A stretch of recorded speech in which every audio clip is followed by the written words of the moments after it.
There is a moment, brief and unmistakable, when someone decides to make you smaller in front of other people. You feel it before you understand it. The room shifts. A remark lands that was meant to reduce you, dressed up as a joke, or a correction, or concern for your own good. And in that half second, something inside you scrambles for the right response. You want to defend yourself. You want to explain. You want to make them see that they are wrong about you. That instinct is the trap. What most people believe is that the way to answer being belittled is to prove the insult false, to argue, to set the record straight while everyone watches. It feels like the only way to protect your dignity.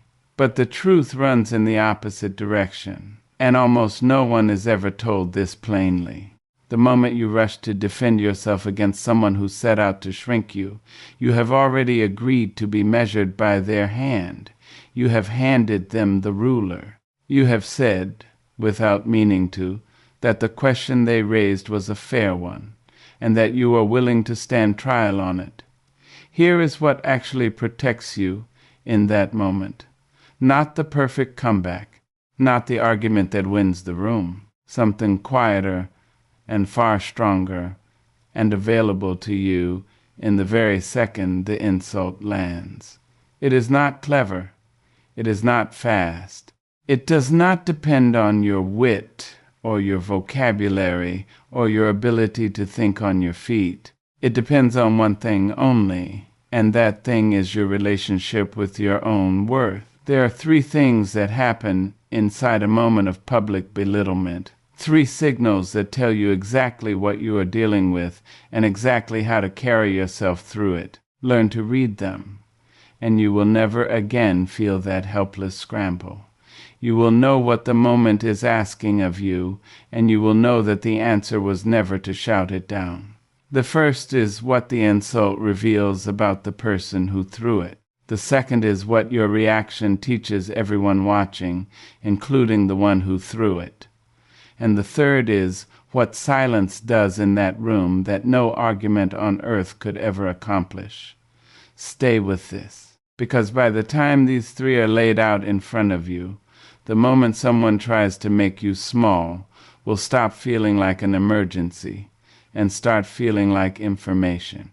It will stop being something that happens to you and start being something you read, the way you read weather, the way you read a face. And a thing you can read is a thing you can no longer be ambushed by. Let us begin with why this is real, before naming a single one of them. Consider what is actually happening when a grown person chooses to diminish someone else in front of an audience. It is worth slowing down here, because the whole thing turns on understanding it correctly. A person who is secure in themselves does not need to lower anyone. They have no use for it. Their standing does not depend on someone else's standing dropping. When a person is at peace with their own worth, the worth of the person across from them is no threat, and they feel no urge to knock it down. Security has no appetite for the diminishment of others. It is simply too full to be hungry for that. So the impulse to belittle does not come from strength. It comes from the opposite. It comes from a person who, in that moment, feels small and cannot bear the feeling, and has learned that the fastest way to feel taller is to make someone else stoop. This is not a theory you need anyone to confirm for you. You have watched it your whole life. You have seen who reaches for the cutting remark and who does not. You have noticed that the people most at ease in their own skin are almost never the ones performing superiority in front of a crowd. The ones who are truly above something do not need to stand on it. There is a further thing to notice about the ones who reach for cruelty, and it deepens the picture. The put-down almost never arrives alone. It travels with a certain hunger in the eyes, a scanning of the faces around the table to see whether the blow has been registered, whether the audience has awarded the small victory the speaker was seeking. Watch that scan. It tells you everything. A person truly indifferent to your worth would not need to check the room to see whether their contempt had been witnessed. The checking is the tell. It reveals that the whole performance was for the witnesses, that the target was chosen not for anything the target did, but for how safely the diminishment could be staged in front of others. The public part matters more than people realize. A private criticism, even a harsh one, can come from care. It can be clumsy and still be honest.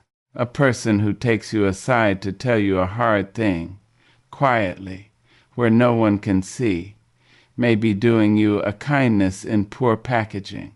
But when someone chooses to reduce you in front of others, the audience is the point. They are not trying to reach you. They are trying to be seen reaching you.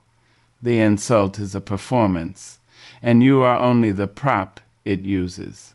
Understanding this changes everything about how you answer, because you stop trying to correct a message that was never sent to you in the first place.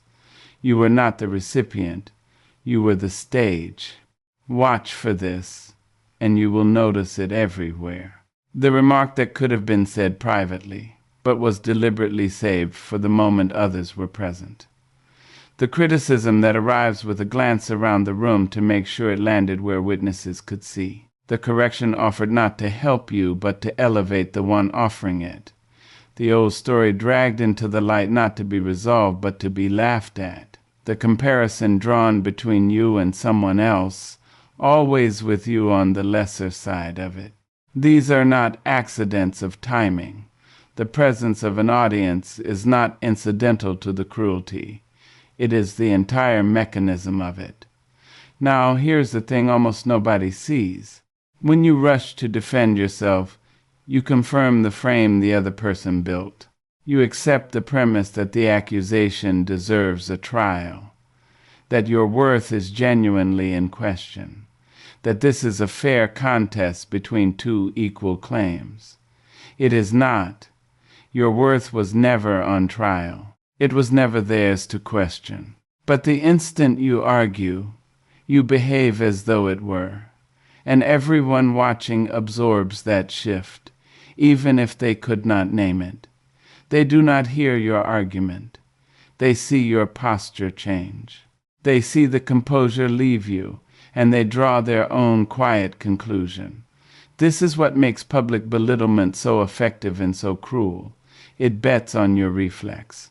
It counts on you to leap to your own defense, because in leaping, you drop your carriage. You become flustered where you were composed.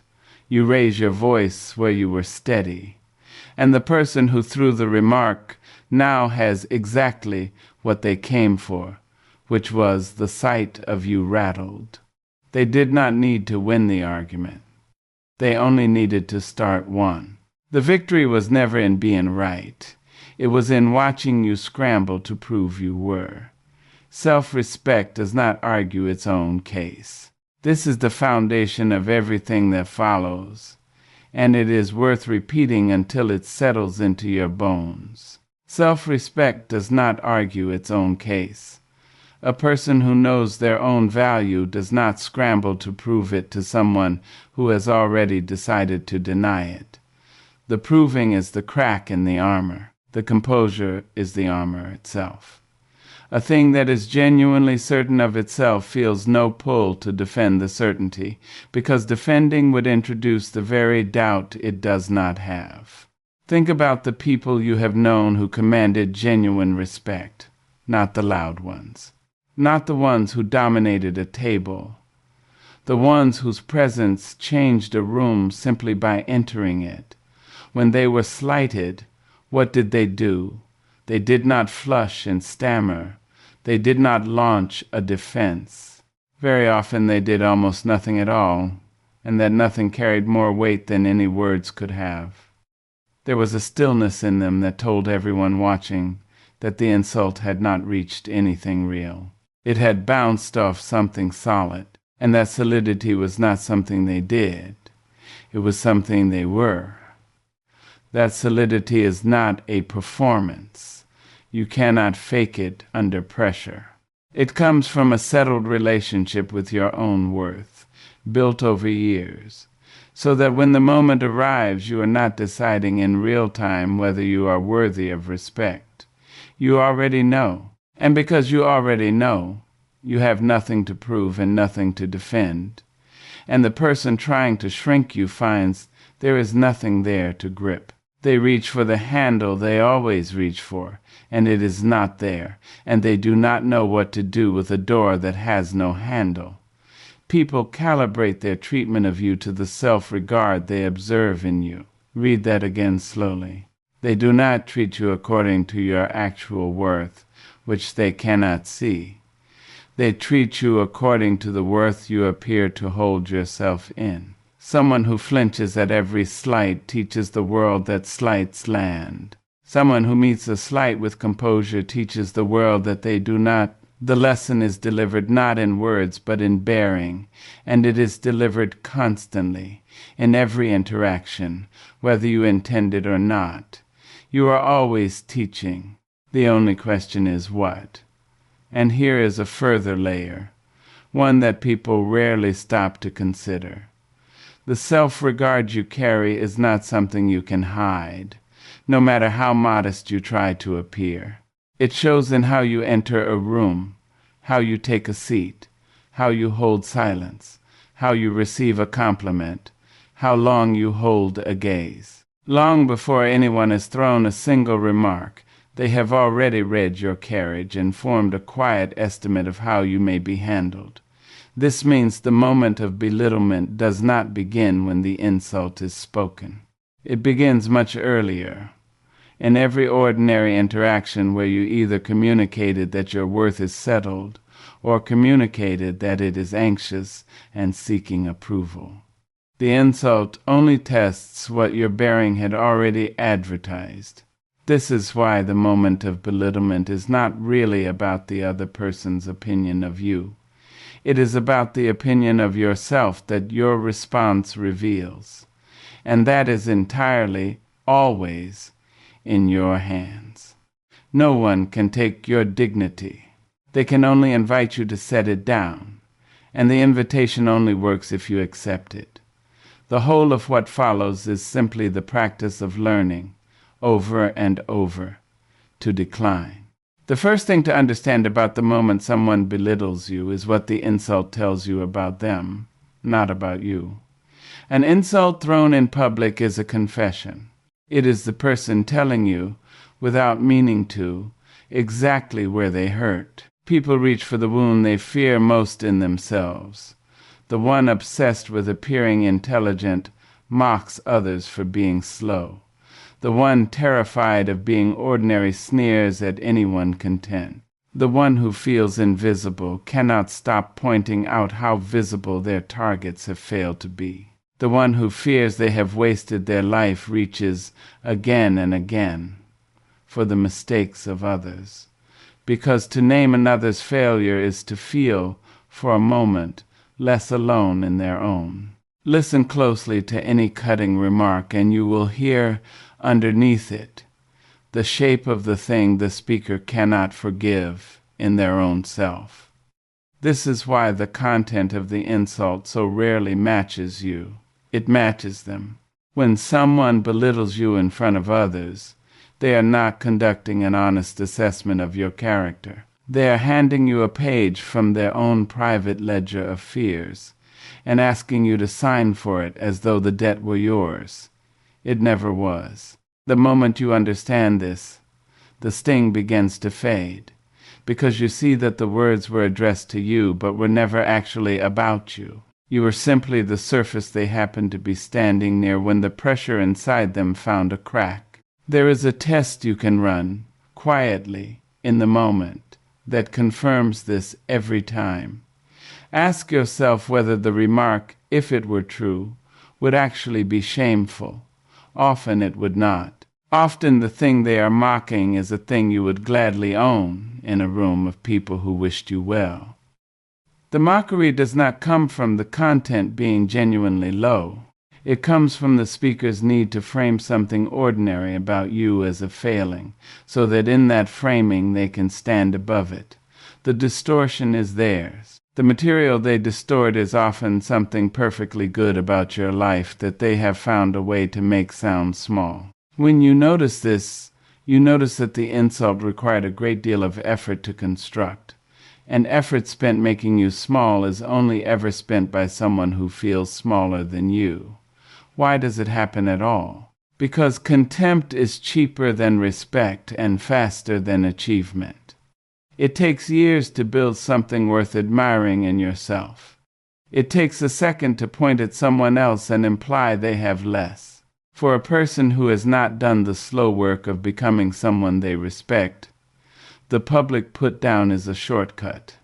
It buys a moment of feeling elevated, and it costs them nothing they were aware of spending, except, of course, it costs them everything over time, because people remember who made them feel small, and that memory hardens into a quiet, permanent distance.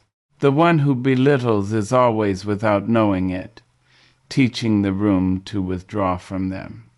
There is another reason it happens, and it is worth naming, because it will free you further. Some people belittle not from a sharp personal wound, but from simple habit, a way of speaking learned so long ago they no longer hear themselves doing it. They were raised in rooms where the sharpest tongue held the floor, where affection and contempt were braided together until they could not tell one from the other, and they carry that braid into every room they enter now. This does not excuse them, but it explains why your careful defense will never reach them. You are answering a considered accusation. They are only running a script that was installed in them before they knew it was there. And there is a third source, quieter than the others and more common than people admit. Some belittle from envy so buried they would deny it under oath. You have something they wanted and did not get. A steadiness, a marriage, a freedom, a way of moving through life that came easily to you and never came to them at all. They cannot say aloud that they envy it, cannot even say it to themselves, so it leaks out sideways as a jab, a diminishment, a small acid comment that lets them pretend the thing they lack is beneath them. The envy is the compliment they cannot bring themselves to pay.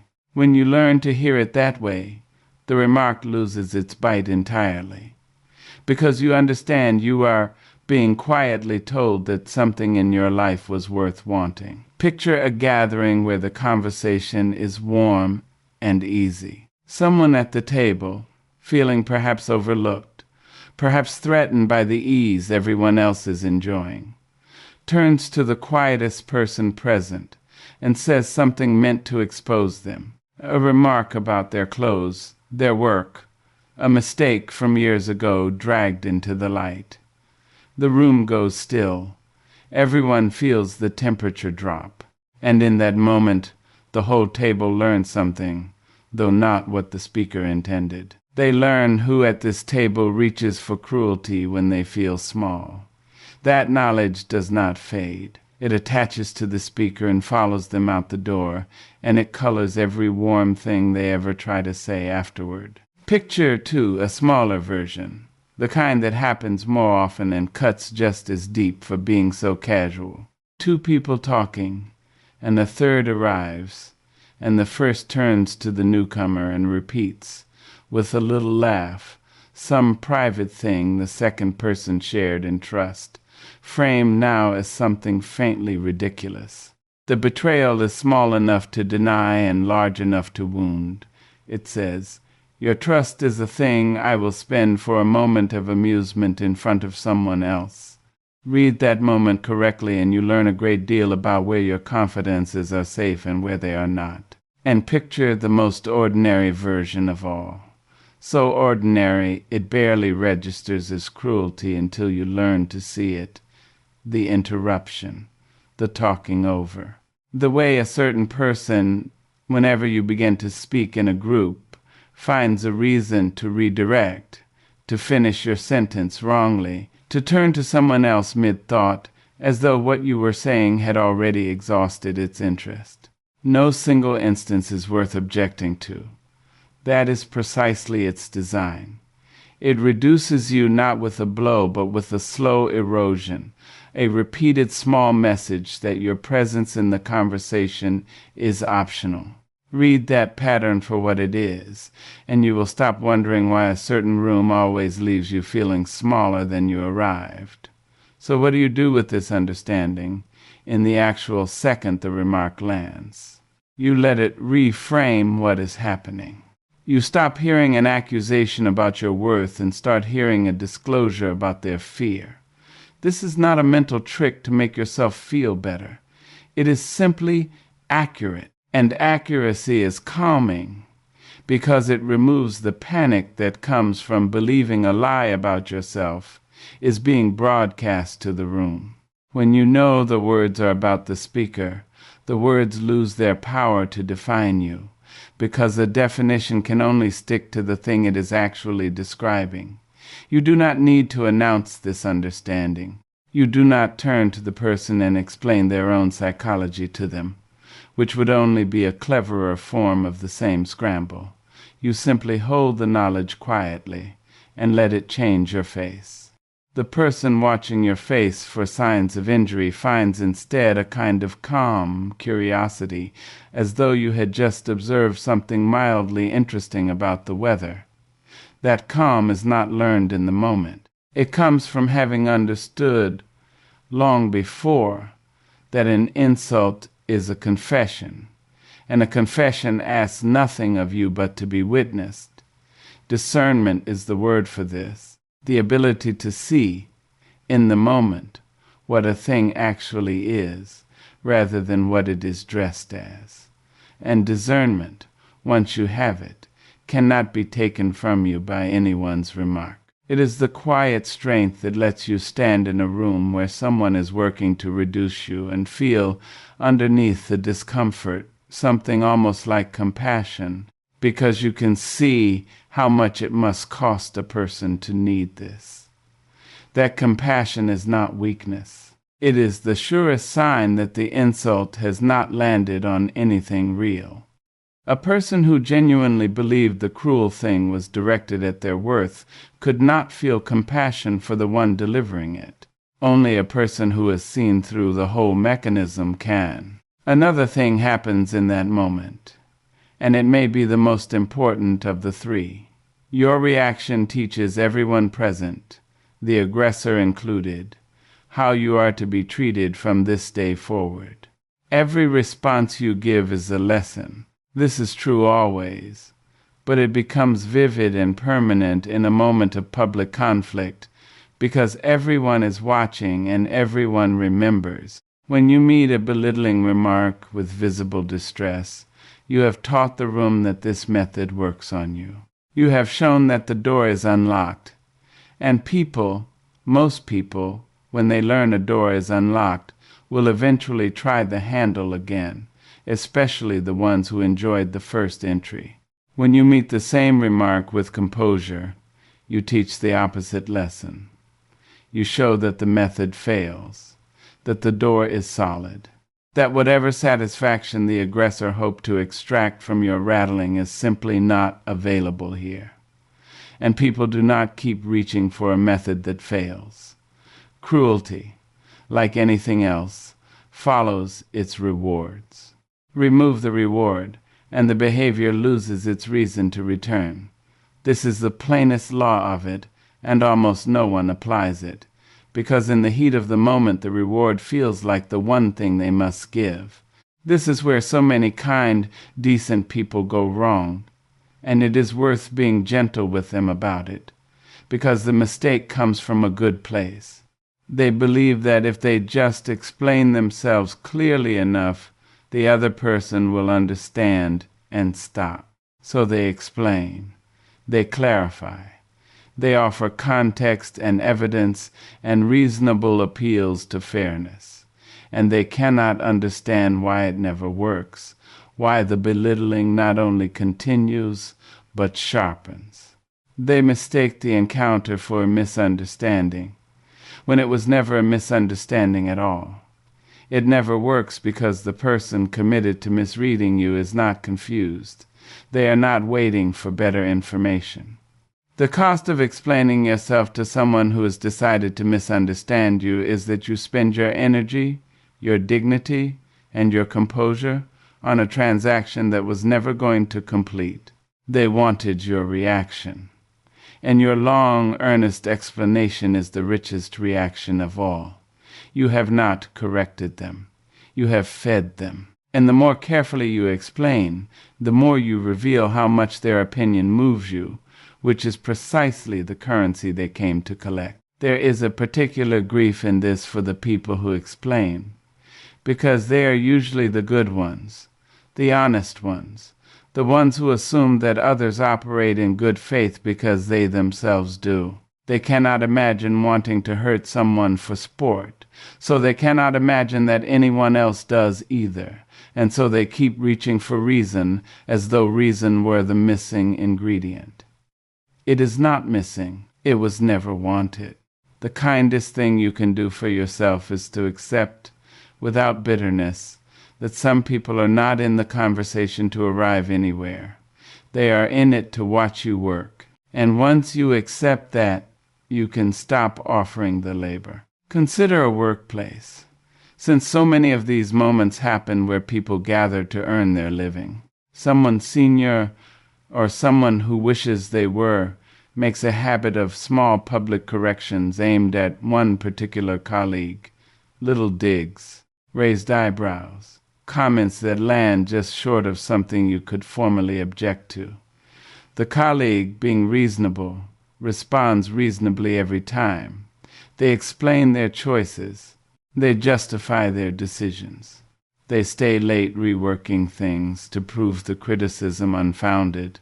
And the digs continue, month after month, because the reasonable responses have taught the aggressor that this target absorbs, that this target can be prodded without consequence, that this target will always try to earn a respect that was never going to be given. Now imagine that colleague changes nothing about their work and everything about their carriage. The next dig lands, and instead of the earnest explanation, there is a pause, a steady look, a single unbothered sentence, or no sentence at all, and then a return to the matter at hand as though nothing worth noting had occurred. The aggressor, expecting the usual reaction, finds empty air where the reward used to be, and something shifts, not immediately, perhaps, but it shifts. The digs slow, then they stop, because the lesson has been retaught, and this time the lesson is that this person cannot be moved. Watch, too, how the rest of the room responds to the change, because it is not only the aggressor who is learning. The colleagues who witnessed the old pattern, who had half absorbed the aggressor's framing of this person as someone who could be corrected, began to revise their own quiet estimate. They see the steadiness and they read it correctly as the mark of someone who knows their own value. Respect, which had been slowly leaking away under the old digs, begins to return, not because anything was argued, but because the bearing changed, and bearing is what people believe. And there is a further thing the room learns, one that serves you long after that particular aggressor has lost interest. The room learns that you are safe, not safe to attack, but safe to be near. People are drawn, quietly and without quite knowing why, to those who do not need reassurance, who do not turn every slight into a scene, who carry a stillness that makes the space around them feel steady. When you stop performing distress, you become the person others gravitate toward in a tense room, because your presence lowers the temperature rather than raising it. The composure that fails to reward your aggressor is the same composure that rewards everyone else. One bearing does both. What do you do with this? You decide, before you ever need it, what you will not perform. You will not perform distress. You will not perform the frantic defense. You will not perform the wounded explanation. You do not decide this in the moment, because the moment is too fast and too hot. You decide it now, in the quiet, so that when the moment comes, your body already knows its posture. Composure is a rehearsal, not an improvisation. The person who looks unshakable in the storm practices their standing on a calm day. And you accept calmly that some people will read your composure as coldness or arrogance, or as proof that the insult landed and you are hiding it. Let them. Their reading is not your responsibility. You are not carrying yourself with restraint in order to be understood by the person attacking you. You are carrying yourself with restraint because it is the truth of who you are, and because it teaches the room, and most of all because it protects your peace, which is the one thing in that room genuinely worth protecting. To manage your bearing according to how it might be misread is simply to hand the ruler back to the very people you meant to take it from. The lesson you teach is not a strategy against them. It is a statement about you. And it is a statement you are making constantly, whether you attend to it or not. Every encounter writes a line in the standing instruction the world holds for how to handle you. You may as well write it deliberately. The third thing people miss, and perhaps the strangest to accept, is what silence does in that room that no argument could ever do. Silence in the face of an insult is not absence. It is not you having nothing to say. It is the loudest possible statement that the insult did not reach anything that matters. Argument fills the air, and in filling it, tells everyone the words had weight, that they demanded a response, that they landed somewhere tender enough to need defending. Silence does the reverse. Silence leaves the insult hanging in the room with no one to catch it, and an insult that no one catches falls, and in falling it exposes the one who threw it. There is a particular kind of quiet that changes a room. Not a sulking quiet, not a wounded quiet, not the tense silence of someone biting back a reply they cannot risk. A settled quiet, the quiet of someone who heard the remark clearly, understood it completely, and simply did not find it worth answering. That quiet is devastating, and everyone present feels it, because it does something no words could. It relocates the discomfort. A moment ago, the discomfort belonged to you, the target. Now, in the silence, it drifts across the table and settles on the person who spoke, who is left standing in the exposure of their own remark, with no reaction to hide behind. Understand the difference between these two silences, because everything turns on it. The wounded silence, the one where you are biting your tongue and everyone can see the effort of it, still tells the room the words hit home. It is a reaction wearing the costume of no reaction, and people are not fooled. The settled silence is different in kind, not degree. It carries no effort. It is the quiet of a person who genuinely weighed the remark and found it beneath the cost of a reply. The first says, "I am hurt," and holding it in. The second says, "There is nothing here that concerns me." Only the second protects you, and the second cannot be faked by someone who has not done the inner work of no longer needing the last word. This is why the ones who tried to belittle you often escalate when met with silence. They talk more. They add to the remark, sharpen it, repeat it, because your quiet has left them alone with what they said, and they cannot bear that solitude. They need your reaction to complete the act. Without it, the insult is just a naked thing lying in the middle of the room, and its ugliness belongs entirely to them. So they keep talking, hoping to provoke the response that will share the weight. Do not give it. Let them talk. Every additional word they spend is a word that deepens their exposure and preserves your stillness. A person digging is a person you need only watch.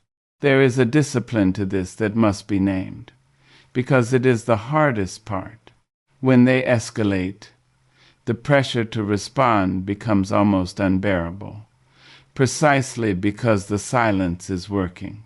Your instinct will scream that you must say something now, that the escalation proves you should have spoken sooner, that the situation is slipping. It is not slipping. It is tightening around the one who is talking. Hold. The moment of maximum discomfort, the moment you most want to break your own stillness, is the exact moment the silence is doing its deepest work. Break it then, and you undo everything the silence had accomplished. Hold through it, and the room will remember not the remark but your composure in the face of it. Understand that this silence is not passivity and it is not defeat. This is the misunderstanding that keeps decent people arguing when they should be quiet. They fear that if they do not answer, they have lost. They have let it stand. They have agreed. But silence is not agreement. Silence is refusal at a level too high for argument to reach. It says, I have weighed whether this deserves my words, and it does not. There is no more complete rejection of an insult than declining to treat it as one. To answer is to grant the remark the status of a question. To decline is to deny it even that. Think of a moment among family, at a table where old grievances live. Someone comfortable in the license that family sometimes grants for cruelty says the thing designed to reduce another in front of everyone, a remark about their choices, their failures, the life they were supposed to have and did not. The others tense, waiting for the familiar explosion, the defense, the argument that has erupted 100 times before over the same wound, and this time it does not come. The one who was targeted simply looks at the speaker, unhurried, and lets a silence open, and then reaches for their glass, or turns to someone else with a warm question, and the moment passes without the fuel it needed to catch. The whole table exhales, and every person there recalibrates quietly what this person will and will not be dragged into.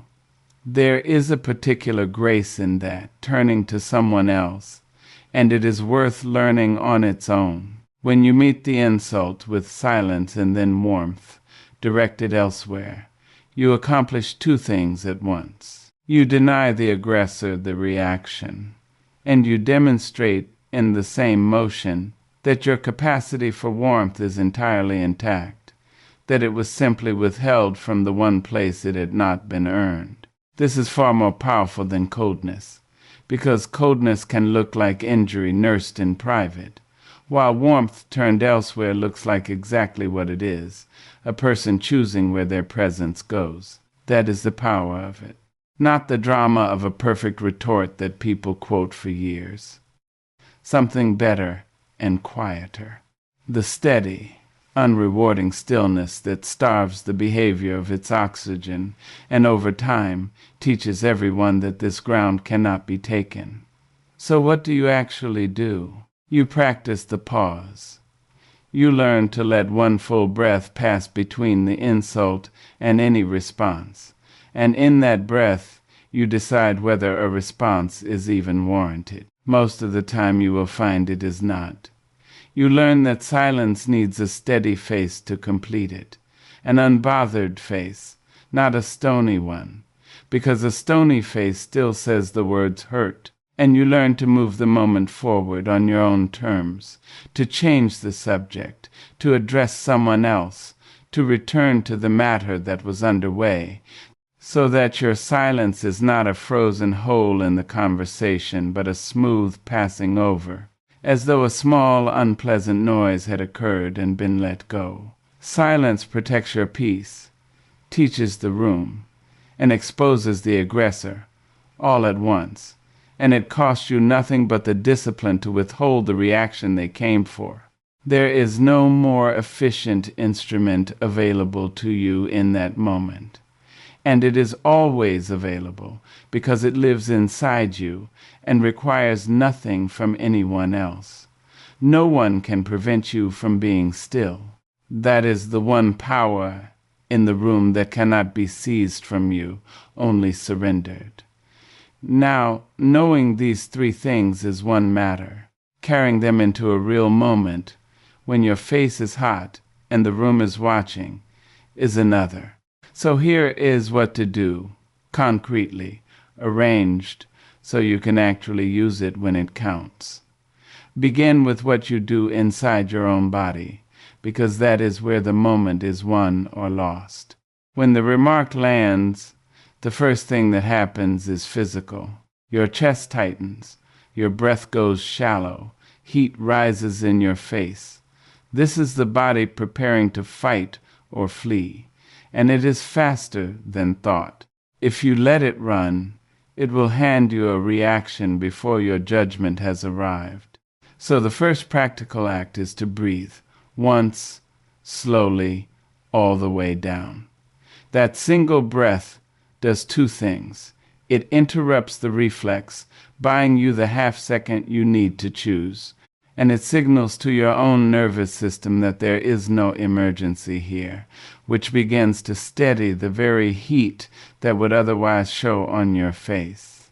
Learn where your own tells live, because everyone has them, and yours are as individual as a signature. For some it is the flush that climbs the neck. For some it is the hands, which fly up to gesture or clench in the lap. For some it is the voice, which climbs a half step higher and quickens. For some it is a nervous laugh, a small sound that leaks out to fill the silence and, in leaking, hands the aggressor the reaction they wanted. Spend one quiet evening simply recalling how your body behaves when it is caught off guard, and you will begin to recognize the first flicker of it in real time. And what you can recognize, you can slow. The flush cannot be stopped by will, but the breath can be deepened, and the deepened breath cools the flush. The hands cannot be forbidden to move, but they can be given something to do, resting flat and still on the table, and stillness in the hands travels upward into stillness in the whole bearing. Then find your carriage. Sit up or stand without stiffness. Let your shoulders drop from your ears. Unclench your jaw.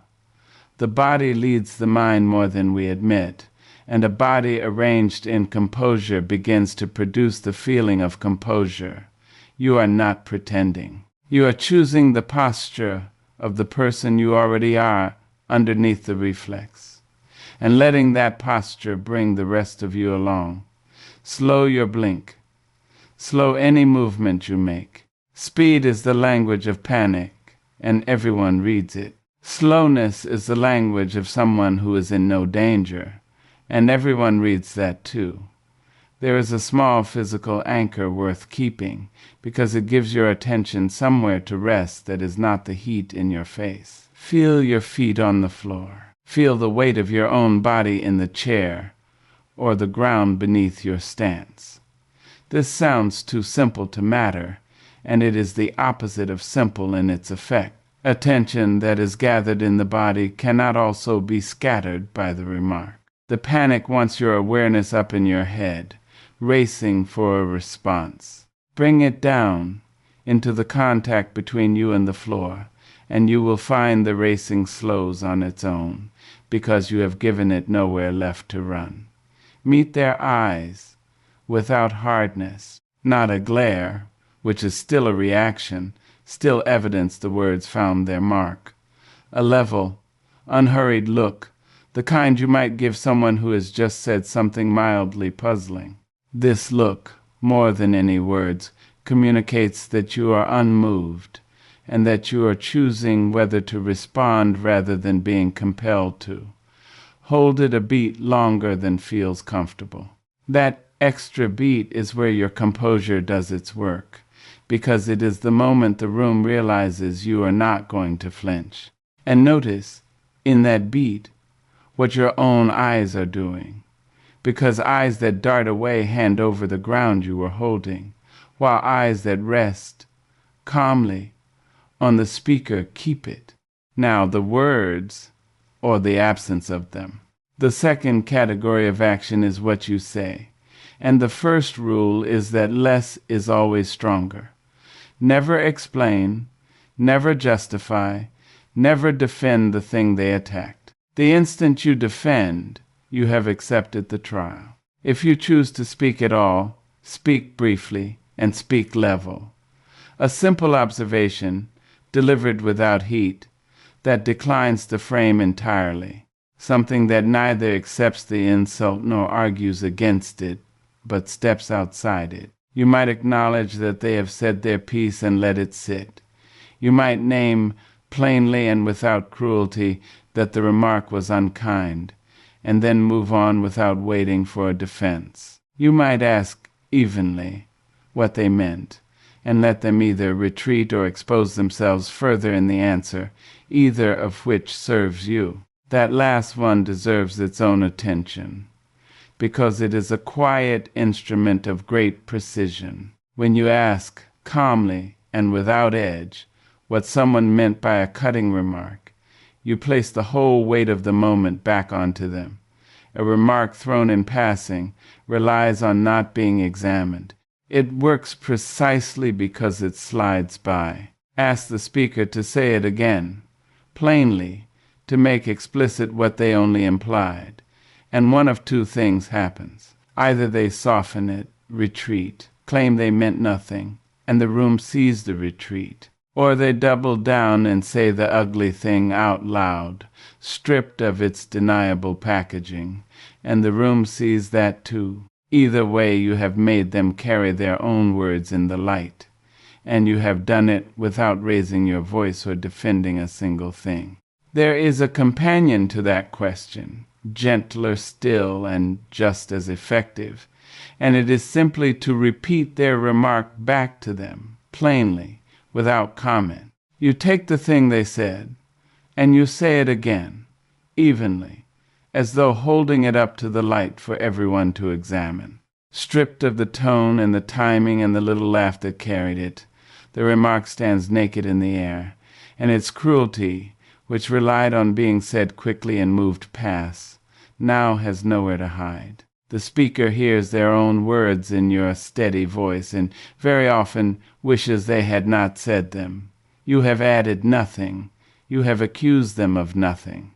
You have only made them listen to themselves, and that is frequently the most that any consequence could ever accomplish. But most often, the strongest thing you can say is almost nothing, followed by a return to the matter at hand, a brief acknowledgement that you heard them, and then a redirection, as though the remark were a minor interruption you are graciously moving past. This tells the room you are the one steering, that the moment belongs to you now, that the aggressor's attempt to seize it did not succeed. Whatever you say, do not raise your voice, do not speed up, do not let a single word carry the tremor of injury. The content matters far less than the steadiness. You could say something ordinary, and if you say it with complete composure, it will land as strength. You could say something clever, and if you say it rattled, it will land as weakness. And know when to say nothing at all and simply let the silence stand. There are moments when any response, however composed, gives the exchange more life than it deserves. In those moments, the pause itself is your whole answer, and you let it breathe, and then you turn your attention elsewhere. This takes nerve, because the silence will feel long to you, far longer than it feels to anyone else. Trust that. The discomfort of the silence is doing your work for you, and it is settling, second by second, onto the person who created it. What feels to you like an unbearable stretch of empty air feels to the room like poise, and feels to the aggressor like the floor giving way beneath the remark they just made. The third category is what you do afterward, because the moment does not end when the remark does. It ends in what you carry out of the room and what you choose in the days that follow. Do not replay it 100 times, hunting for the perfect thing you should have said. That replaying is the insult continuing its work long after the speaker has gone home. You handled it with composure or you did not, and either way it is finished, and the endless rerun only lets someone who tried to shrink you keep shrinking you for free in the privacy of your own mind, where they have no business being. If you must revisit it at all, revisit it once, briefly, and with a single question. Not what should I have said, but what did this show me? What did I learn about this person, about this room, about where my presence is safe and where it is not? Ask that way. The memory becomes useful instead of corrosive. It stops being a wound you keep reopening and becomes a piece of discernment you file away. And once you have taken the lesson from it, you have permission to set it down, because a memory that has already given up its instruction has nothing left to offer you but pain, and pain without instruction is simply the aggressor's work outsourced to your own mind. There is a further practice for the aftermath, and it belongs to those who handle the moment less than perfectly, which will sometimes be all of us. If you scrambled, if you flushed, if you said the defensive thing you swore you would not say, do not add self-contempt to the injury. The scramble is a habit, and habits are unlearned slowly, over many moments, not conquered in one. Treat the imperfect handling as a rehearsal that did not go smoothly rather than a verdict on your worth. The person who eventually becomes unshakable in these moments is not the person who was born unshakable. It is the person who kept practicing after the times they were shaken, and who refused to let the shaking become a story they told themselves about who they are. Consider what the pattern is telling you. A single remark from a stranger is weather. It passes and means nothing. But a pattern from a particular person, repeated, is information about that relationship and about where its boundaries need to be drawn. Composure in the moment is not the same as accepting mistreatment forever. It is the way you hold yourself with dignity in the moment while you decide, in the calm afterward, what this person's ongoing place in your life should be. Some people, once you have removed the reward of your reaction, will simply stop. Others will not, because the belittling was never about a reaction they could be denied, but about a contempt they genuinely hold. And for those, the composed response in the moment is only the first step. The real answer is distance. This is where the harder decisions live, and there is no rush to make them. You do not owe anyone a place in your life who has shown you repeatedly and in front of others that they intend to reduce you.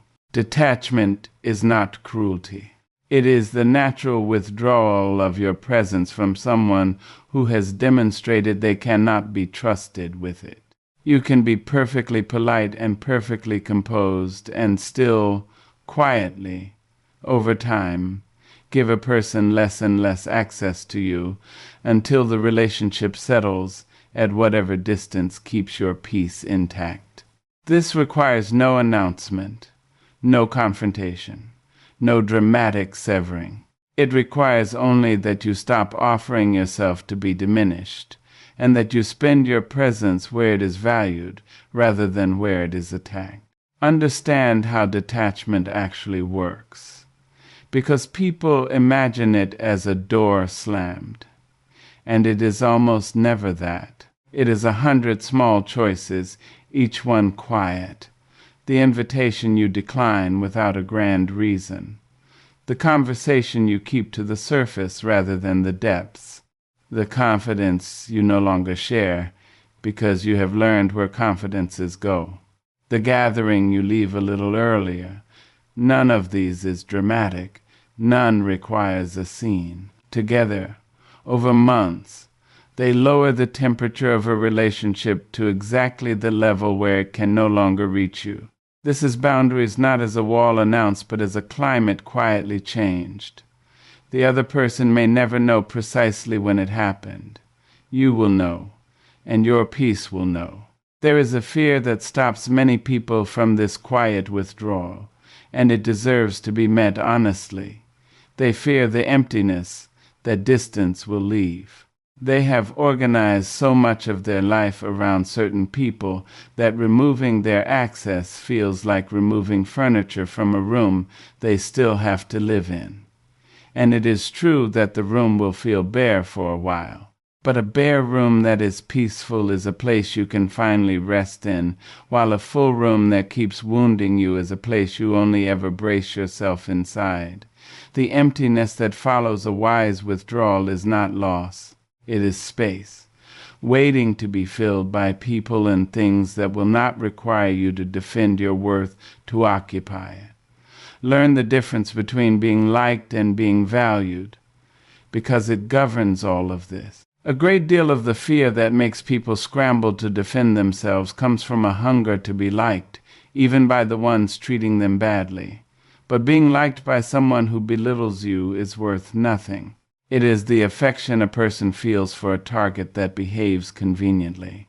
What you want is to be valued, and value is never won by proving yourself to someone who has already decided to look down on you. It is recognized freely by people who see you clearly, and those are the only people whose regard is worth a single ounce of your effort. Composure in the face of an insult, over time, quietly sorts the two. It withdraws the reward from those who wanted a reaction, and it draws toward you those who recognize the strength of someone who cannot be shaken. Hold all of this together, and the practical shape of it becomes simple. In the moment, steady your body and withhold the reaction. In your words, say little and defend nothing. In the aftermath, refuse the replay, read the pattern, and adjust the distance. None of it requires you to be quick or clever or fearless. It requires only that you have decided in advance that your worth is not up for debate, and that you will not spend your composure defending a thing that was never in question. Now consider what happens to the person who never learns any of this. Because there is a cost to spending a lifetime scrambling to defend yourself against every slight, and it is a heavy one, and it is worth looking at plainly. There was a person, sharp and generous and easily wounded, who spent decades meeting every belittling remark with a defense. Every family gathering became a trial they had to win. Every workplace slight became a case they had to argue. Every friend's careless cruelty became a wound they had to explain the injustice of at length to anyone who would listen. They were not wrong about the cruelties. The cruelties were real. But they treated each one as an emergency, requiring their full energy and their full defense, and they never learned that the defending was the thing draining them. Watch what it did over the years. They became known, in every room they entered, as someone who could be provoked, not because they were weak, but because they were reactive, and the two look identical from the outside. People who enjoyed provoking sought them out because they were reliable, because they always rose to it, because they could be counted on for the reaction that made the provoking worthwhile. And people who might have valued them kept a careful distance, not out of unkindness, but because being near someone in a constant state of defense is exhausting, and the exhaustion is contagious. The deeper cost was internal. Every defense is a small confession that the insult mattered, that the accusation deserved an answer, that your worth was, in that moment, genuinely in question. Say that to yourself enough times, in enough rooms, over enough years, and you begin to half believe it. The scrambling erodes the very self-worth it was trying to protect. This person, who had every reason to hold themselves in high regard, arrived at the far end of their middle years, less sure of their own value than they had been at the start, because they had spent a lifetime treating it as something that had to be argued for. And a thing you are always arguing for is a thing you have quietly agreed might be lost. There was a further cost, subtler still, and it touched everyone around them. The children who grew up watching that constant defense learned the posture without ever being taught it. They learned that a slight is an emergency, that a remark must be answered, that one's worth is a thing under perpetual siege. They carried that lesson into their own rooms, their own tables, their own marriages, and the reactivity passed down like an heirloom no one would have chosen to leave. This is the quiet arithmetic of it. The scramble does not only cost you your own peace. It teaches everyone who loves you that peace is not available, that the world is a place where you must always be ready to defend your ground. And there was a cost to the body itself, one that gathered so slowly it was never traced to its source. A person who lives in a permanent readiness to defend is a person whose whole system never fully rests. The braced shoulders, the shallow breath, the nights spent rehearsing the argument they should have made, the heart that quickens at the mere memory of a table where they were once made small. All of this, held for decades, wears at a person from the inside, and none of it was ever necessary because the thing they were defending was never actually under threat from anyone but their own belief that it was. They exhausted themselves guarding a treasure that no one could have taken, that only they could set down, and that they set down a little more each time they picked up the argument. And then the solitude came, as it comes to everyone eventually. The gatherings grew smaller, the workplace fell away. The friends who had drifted did not drift back. And in the quiet that solitude returns to a person who has spent decades reacting, this person had to sit with the thing they had never let themselves feel underneath all the defending, which was the plain, unspent grief of never having simply stood in their own worth and let the slights fall where they would. All that energy, all those years, poured into arguments no one else even remembered, over a worth that was never in danger from anyone but their own refusal to trust it. It did not have to go that way. That is the whole point of looking at it.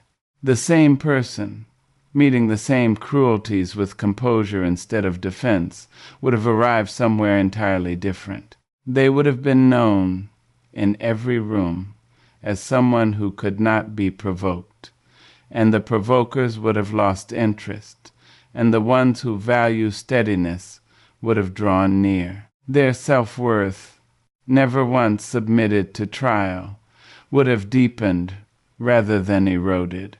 And the solitude, when it came, would have returned to them, not grief but peace, the quiet satisfaction of a person who spent their years being who they were, rather than defending the right to be it. That is what is at stake, not the individual moment, which passes and is forgotten. The accumulation, the person you become across 10,000 small moments of either defending your worth or simply living it. Every remark you refuse to scramble against is a deposit into the steadiness that will one day be the whole climate of your life. And every remark you rise to is a small withdrawal from it. You are not choosing how to handle a single insult. You are choosing, one moment at a time, who you will be when the rooms grow quiet. So here is what to do, starting today, before this day is over. Decide now, in the calm, before you need it, the one thing you will do the moment someone tries to make you small. Choose the breath, choose the pause, choose the level look and the unhurried return to what matters. Rehearse it once, quietly, so that your body knows the shape of it and does not have to invent it under pressure. The moment will come, and it will come fast, and the only preparation that survives the speed of it is the one you made in advance. Bring to mind, tonight, a single time someone belittled you in front of others and you scrambled to defend yourself. Do not use it to wound yourself. Use it to release yourself. See clearly that your worth was never actually in question in that moment, that the defense was the only thing that ever suggested it was, and then set the memory down. You are allowed to stop replaying it. You are allowed to let the person who tried to shrink you finally leave the room in your mind, where they have overstayed by years. And before you sleep, name to yourself, plainly, one relationship where the belittling has become a pattern rather than an accident. You do not have to decide anything about it tonight. You only have to see it for what it is, and to know that composure in the moment and distance over time are both available to you, and that neither of them requires anyone's permission but your own. Your presence is yours to give and yours to withdraw, and it belongs where it is valued, not where it is attacked. You already knew all of this. You have lived every word of it. All that was missing was someone to say it plainly enough that you could finally set down the weight of defending a worth that was never, for one single moment, in any real danger at all.